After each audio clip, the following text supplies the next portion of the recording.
Hello friends, last lecture in biology, that is topic respiration and circulation, we study mechanism of respiration. Here in this mechanism of respiration consisting of three parts: external respiration, internal respiration and the cellular respiration. First two parts are studied in last lecture. So here today we studied the cellular respiration. Cellular respiration, it is the last step of the mechanism of respiration which complete in the inside cell. ही जी process cellular respiration ही mechanism of respiration मधली शेवटची stage आहे की ज्यामध्ये ही जी stage आहे ही सेलच्या आत होते, सेलच्या मध्ये होते. Here the cellular respiration completes in two step. दोन स्टेप मध्ये पूर्ण होते. जसं स्मॉल ए आहे that is oxidation and second stage that is phosphorylation. So cellular respiration completes into two process: oxidation and phosphorylation. First, oxidation. What is oxidation? That is when we consume complex food, it is digested into simple food. The simple food like glucose, that is C6H12O6, it is oxidized with the help of oxygen, that is a 6 molecule of oxygen, and convert into 6 molecule of carbon dioxide plus 6 molecule of water, and here there is a formation of energy in the form of heat. या ठिकाणी जे energy तयार होते ही हीटच्या form मध्ये असते, which is nearly about 686 kilo calorie. की actually इथं glucose मॉलिक्यूलचं काय झालं, ऑक्सिडेशन झालं आणि त्याच्यापासून आपल्याला कार्बन डायऑक्साइड, वॉटर आणि त्याचबरोबर 686 किलो कॅलरीचं काय तयार झाली, एनर्जी तयार झाली, which is in the form of heat. So that is the oxidation. The second stage, that is the phosphorylation. So in this phosphorylation, the energy which is formed by oxidation, it is used to form the ATP molecule. In our cell there is the presence of ADP, that is adenosine diphosphate. This adenosine diphosphate with the molecule of phosphorus, here the energy is used. There is a energy used and there is a formation of ATP, that is the adenosine triphosphate, and here nearly about 7.3 kilocalorie energy is utilized and there is a ATP is formed. So that is the phosphorylation. So here we study cellular respiration in which oxidation and phosphorylation. Next point, that is the oxygen dissociation curve, which is also called as a oxyhemoglobin dissociation curve. This curve, it is a sigmoid curve. हा जो curve आहे हा कसा आहे, sigmoid curve आहे. This graph represents the percentage of saturation of hemoglobin with oxygen with partial pressure of oxygen. त्यामध्ये आपण काय केलंय, या ठिकाणी पार्शियल प्रेशर ऑफ ऑक्सिजन दिलंय की जे mm ऑफ Hg मध्ये फ्रॉम 10 to 100, आणि या ठिकाणी प्रत्येक त्या ठिकाणी प्रेशरला आपल्या ब्लड मध्ये हिमोग्लोबिनचं ऑक्सिजनची सॅच्युरेशन किती पर्सेंट आहे ते आपण या ठिकाणी लिहिलंय 10, 20, 30, 40 असं 100 लिहिलंय.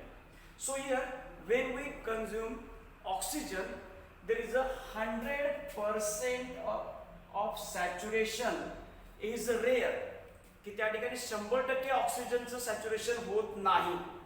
Here the percentage of saturation it depends upon the partial pressure of oxygen which is called as a oxygen tension. की आपण जी एअर इनसाइड मध्ये घेतोय त्यामध्ये ऑक्सिजनचं प्रेशर किती आहे, पार्शियल प्रेशर, ह्या पार्शियल प्रेशर वरती हिमोग्लोबिनचं ऑक्सिजनची सॅच्युरेशन किती प्रमाणात होणार आहे हे यावर डिपेंड आहे.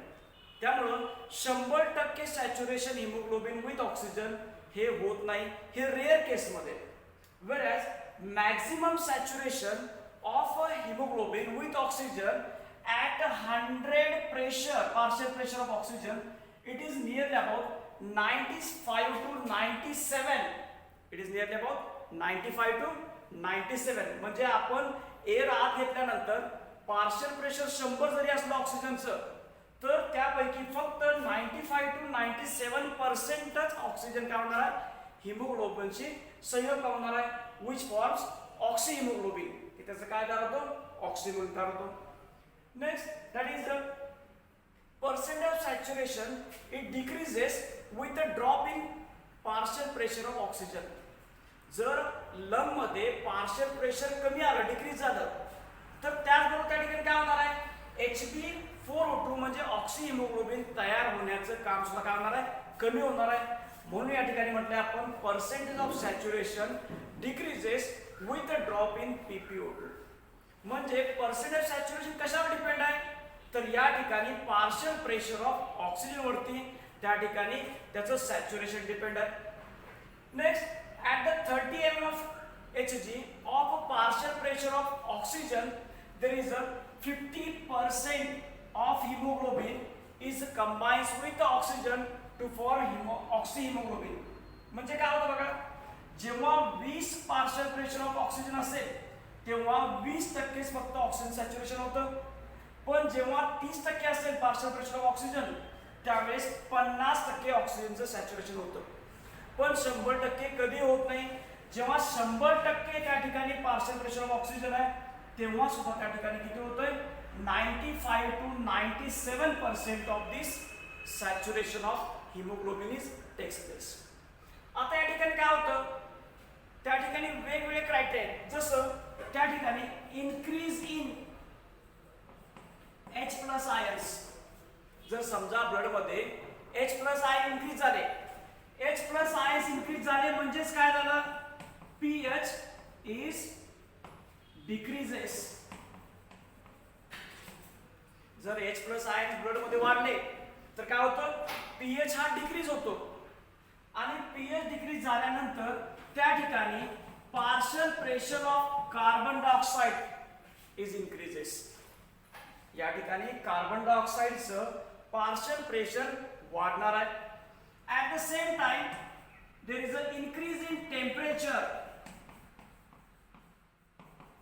की त्या ठिकाणी टेम्परेचर सुद्धा वाढणार आहे.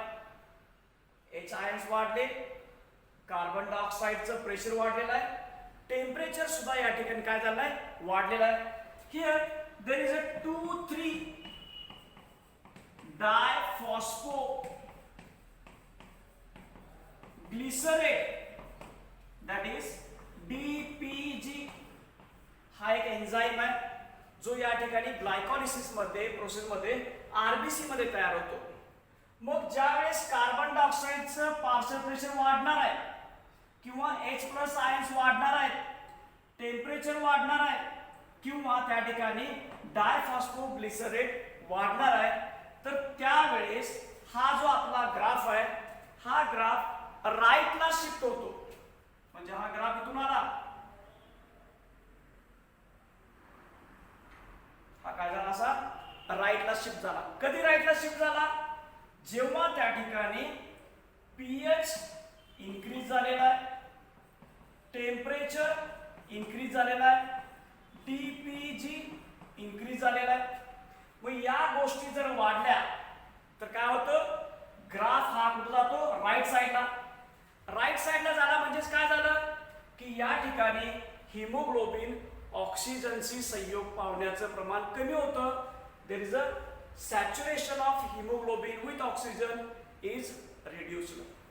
की ऑक्सिजन हिमोग्लोबिन दोघांचं जे त्या ठिकाणी सॅच्युरेशन आहे हे कमी होणार आहे. केव्हा कमी होतं pH वाढल्यानंतर. pH केव्हा वाढतं ब्लड मध्ये H+ आयन्स वाढल्यानंतर टेम्परेचर वाढल्यानंतर आणि DPG वाढल्यानंतर. मग काय होणार आहे जेव्हा pH डिक्रीज होतो किंवा टेम्परेचर डिक्रीज होतं आणि DPG सुद्धा डिक्रीज झालं तर हा जो ग्राफ आहे हा ग्राफ लेफ्ट साइडला शिफ्ट होणार. ग्राफ काय झाला लेफ्ट साइड शिफ्ट झाला. म्हणजे oxygen dissociation curve shifted to the right when there is a pH is high, body temperature is high, DPG is high, and there is a PpCO2 is high. Carbon डायऑक्साइडचं प्रमाण सुद्धा वाढलं असेल तर काय होणार, हा ग्राफ कुठं झाला, राईटला शिफ्ट झाला. राईटला शिफ्ट झाला याचा अर्थ काय झालं की त्या ठिकाणी HbO2 तयार होण्याचं प्रमाण कमी झालेलं आहे, की त्या ठिकाणी हायमोग्लोबिनचं ऑक्सिजनचे सॅच्युरेशन कमी प्रमाणात झालेलं आहे. काही वेळेस काय होतं, पीएच हा लो झाला, टेम्परेचर कमी झालं, डीपीजी कमी झाला आणि partial pressure of CO2 is also decrease. At this time there is an increase in the percentage of saturation of hemoglobin with oxygen and the graph shifted to the left side. आता हे कसं लक्षात ठेवायचं, त्यासाठी आपण काय करायचंय, cadet face right हे एक वाक्य लक्षात ठेवायचं आपण. कॅडेट फेस राईट म्हणजे कॅडेटचा फेस कुणीकडे असतो, नेहमी राईट कडे. C stand for CO2, A stand for acid, that is increase in pH, D for DPG, that is 2,3-diphosphoglycerate, E that is during exercise, and T for temperature. आपण exercise केलं की temperature वाढतं, काय होतं, temperature वाढतं. त्यासाठी हे वाक्य दिलेलं आहे की राईट साइडला हा जो ग्राफ आहे तो केव्हा शिफ्ट होणार आहे आणि लेफ्टला कधी शिफ्ट होणार आहे. So that is the oxygen dissociation curve.